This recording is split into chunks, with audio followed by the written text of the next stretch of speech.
Lava hakunifuata kuniomba mimi nataka kutoka. Nilimpigia simu Kim, nikamwambia Kim, ongea na Lava. Kama angependa naye kuanza kujisimamia, mwambie aje nimpe release. Lava ni miongoni mwa wadogo zangu ambao wao anajua yeye anajua nampenda sana. Na watu nje wanatengeneza pa mtazamo kwamba lebo ya Wasafi push si Lava. Hapana. Unajua sisi tunafanya kadri Mwenyezi Mungu atubariki. Lakini mengine ni ya Mwenyezi Mungu. Inawezekana mtu kampush kadri unavyoweza. Kama Mwenyezi Mungu mwenyewe anaona hapana, nataka wewe hapa afu baadaye aende hivi. Hata ufanyeje? Hawezi kuwa mnachotaka nyinyi.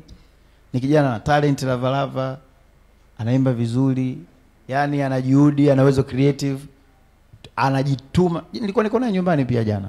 Lava nilikuwa naye mara nyingi sana, watu wasichokijua.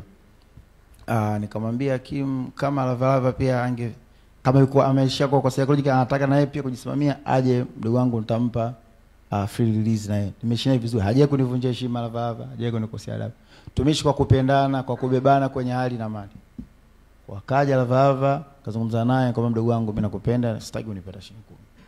Kama uko tayari basi nikamwambia kingine, nikamwambia licha tu hivyo, lakini kama baadhi yako pia nitakuwezesha kiasi cha kuanzia kufanya project zako. Sio, unanielewa? Namwambia nitakuwezesha kiasi cha kuanza kufanyia project zako kama mchango wangu mimi kwako wewe. Tumeishi na Lava karibu miaka 8 sasa hivi. Sasa namtoza nini? Hatuje kuvunjana heshima, hatuje kukosana adabu, hatuje kufanya chochote. Sasa wasanii pia hiyo waangalie, unajua ilivyo makubaliano ni namna ya kuishi tu watu. Alafu tu mikataba sio issue ya big deal. Ila ukitaka kujifanya wewe kibri, watakuleta jeuri. Ndio inakuwa ipo hivyo tu.